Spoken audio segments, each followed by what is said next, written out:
समस्या निकालने वाले भक्तों का गुप्त प्रयोग, जिससे वह दूसरों की समस्या का समाधान बताते हैं। जय माता की, हर हर महादेव। सभी भक्तों को जय श्री राम। मेरे प्रिय साधक भाइयों बहनों, नमस्ते।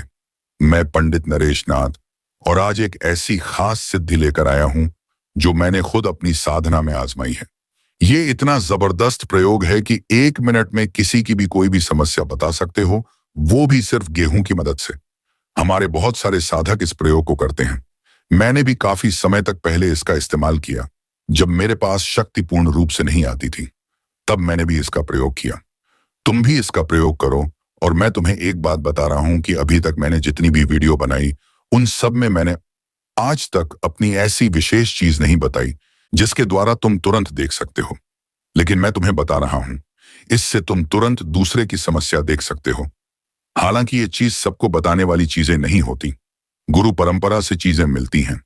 लेकिन मैं चाहता हूं कि भाई तुम्हें भी अनुभव हो, तुम भी चमत्कार देखो, तुम भी खुद चमत्कार देखो, तुम भी खुद अनुभव करो। इसलिए मैं तुम्हें बता रहा हूं, क्योंकि सभी की इच्छा होती है कि भाई हम भी कोई शक्ति प्राप्त करें, हम भी कोई सिद्धि प्राप्त करें। मेरी भी यही इच्छा होती है कि जो भी साधक हैं, जो भी भक्ति के रास्ते पर आगे बढ़ रहे हैं, उन्हें कुछ ना कुछ जीवन में चमत्कार अवश्य दिखता रहे। तो ऐसे ही इसीलिए मैंने तुम्हें ये चीज बता रहा हूं। इसको तुम करो, लेकिन मैं तुम्हें पहले ही एक बात बता रहा हूं, क्योंकि मैं साफ शब्दों में कहने वाला व्यक्ति हूं। मैं हेराफेरी नहीं करना चाहता। जो साधक सच्चे और जिनके पास किसी देवता की एनर्जी आ चुकी है, चाहे वो कितनी भी आ रही हो, थोड़ी बहुत आ चुकी है, वो इसका प्रयोग अवश्य कर पाएंगे। और जिनके पास कुछ है ही नहीं, कोई भी एनर्जी नहीं है, देखो वो तो फिर मुश्किल कर पाएंगे। बाकी करके तुम देख सकते हो, इसमें डरने की कुछ भी बात नहीं है। और जैसे तुम्हारे पास एनर्जी है, उस हिसाब से तुम इस प्रयोग को कर सकते हो। 100 में से 99 बातें बिल्कुल सही होती हैं, एक पर कोई गलत हो जाता है, नहीं तो 99 पर तुम्हारी बात एकदम सही निकलेंगी, बिल्कुल सही सटीक निकलेंगी। बिल्कुल। इसके लिए तुम्हें करना क्या है, तुम्हारा जो देवता है, जिस देवी देवता की तुम पूजा करते हो, उनका अंश मात्र तुम्हारे पास आ गया है। या तुम्हें अनुभव होता है, जैसे तुम्हें उबासी आती है, शरीर भारी होता है, शरीर हिलता है, तुम्हें झटके लगते हैं, तुम्हें लगता है स्वप्न में तुम्हें ईश्वर के दर्शन होते हैं, तुम्हें लगता है कि मेरे साथ कोई पॉजिटिव एनर्जी जुड़ चुकी है, किसी ना किसी देवता की कोई शक्ति मुझे प्राप्त है, या कोई बाबा तुम्हारे पास आ रहा है, या कोई पीर पैगंबर तुम्हारे पास आ रहा है, तो उसका कोई दिन निश्चित होता ही है। जैसे माता महाकाली का शनिवार हो गया, मंगलवार हो गया, हनुमान जी का मंगलवार हो गया। तो इस तरह जो दिन होते हैं, ज्यादातर तो उस दिन में देखना चाहिए।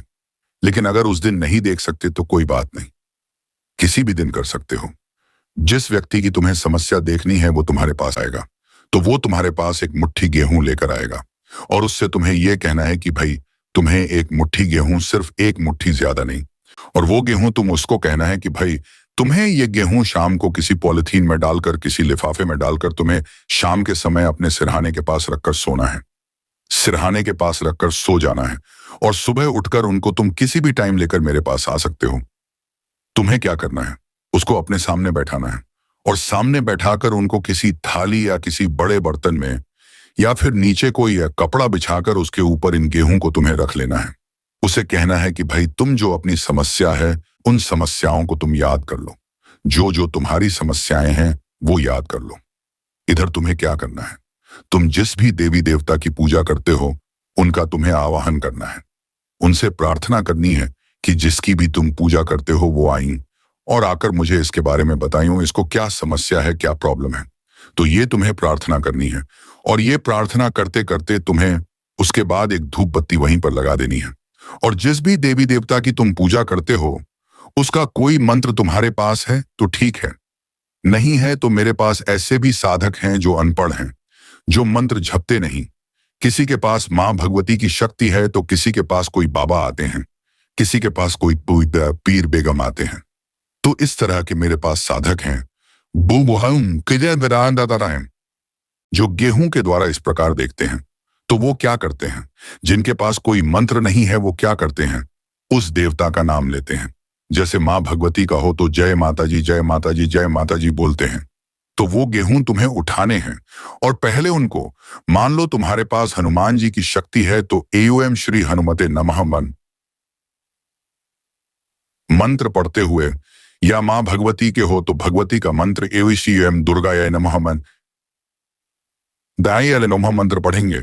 इस प्रकार तुम उस मंत्र को 21 बार पढ़कर फूंक मारकर उन गेहूं को अभिमंत्रित करके ये सामने रख दोगे। अब तुम्हें जिस भी देवता का ध्यान करते हो, जिस भी देवी देवता की पूजा करते हो, उसका आवाहन कर, उसका ध्यान कर तुम्हें बैठ जाना है और उस व्यक्ति से कहना है कि भाई तुम्हारा जो सवाल है तुम बोलो।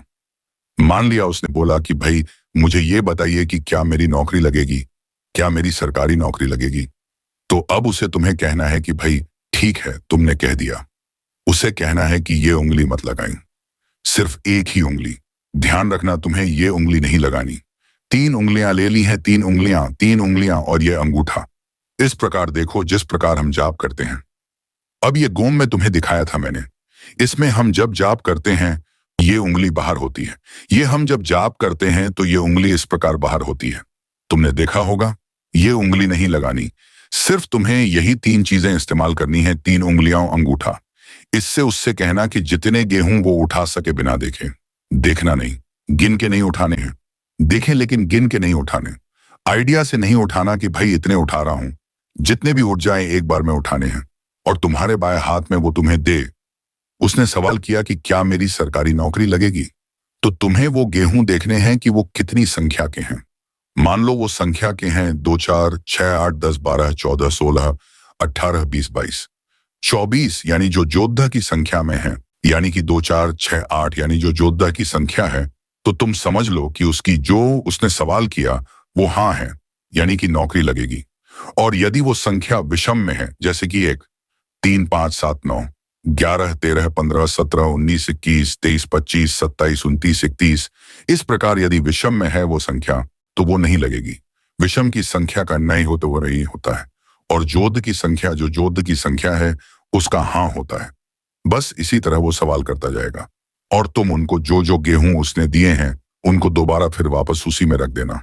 उसके बाद वो दोबारा सवाल करेगा तो दोबारा फिर उससे लेना और दोबारा फिर काउंटिंग करना। उसको हाँ ना का जवाब देकर फिर वहीं पर रख देना।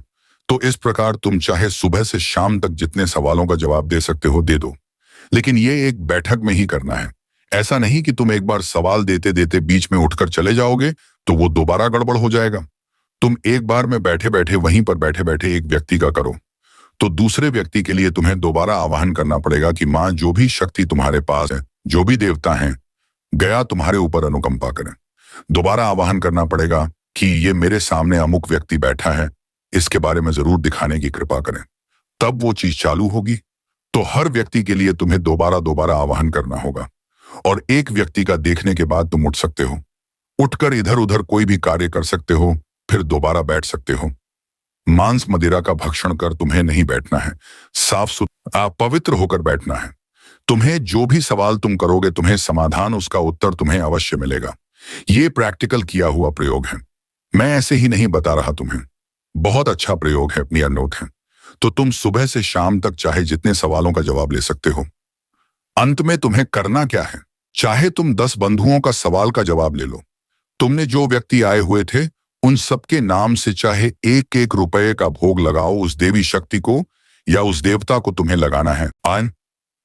यानी है जो तुम्हारे पास है, या फिर हमारी तरह सेट किया हुआ है कि हम महीने में एक बार ये भोग देते हैं, हफ्ते में ये देते हैं। तो वो तुम्हारे ऊपर डिपेंड करेगा तुमने क्या सेट किया हुआ है। वो भोग प्रसाद तुम देकर उनसे तुम जो भी सवाल पूछना चाहिए पूछ सकते हो। तो ये तरीका होता है पूछने का। मैंने ये कई बार किया और हर बार चमत्कार देखा। तुम भी करो, सच में बहुत अच्छा लगेगा।